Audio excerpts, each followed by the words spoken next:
Friends, family, colleagues and government officials gathered at Consolata Shrine on Thursday to pay glowing tributes to the late former Education Cabinet Secretary, Professor George Magoha. Magoha's widow, Dr. Barbara Odudu Magoha, took mourners down memory lane during her late husband's Requiem Mass, revealing that they met in 1979 when Magoha moved to Lagos to study medicine at the University of Lagos College of Medicine.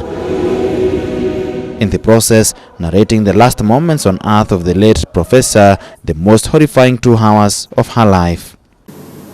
Then Professor Mwanda came in and he is the one who said, "Oh, you've arrived, please check my blood pressure."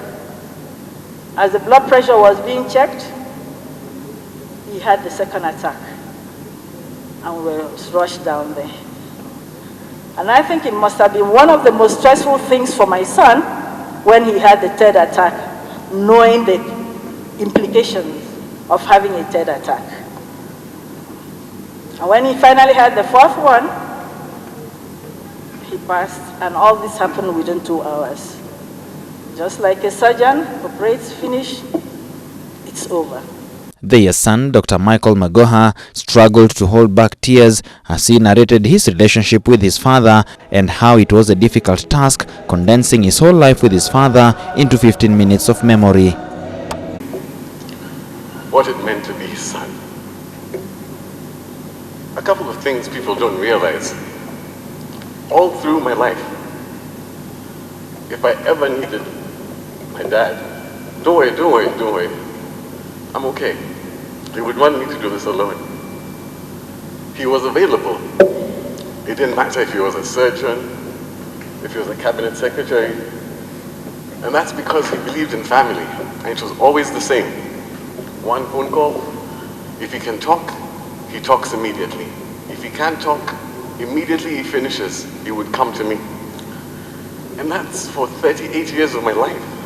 President William Ruto eulogized the late professor as a highly accomplished scholar and loyal public servant who gave sound leadership everywhere he worked. The president's speech was delivered by ICT Cabinet Secretary Eliud Owalo.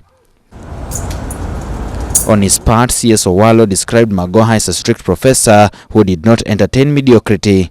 He believed in results and he carried that to other facets of his life. He touched many facets of the Kenyan fraternity, the academia, the health sector, and of course, I empathize with the many children in this country whom Professor touched their lives during his stint as the CS for education. Education Cabinet Secretary Ezekiel Machogu eulogized his predecessor as a good advisor and a personal friend whose work ethic, integrity and boldness moved the country's education system forward.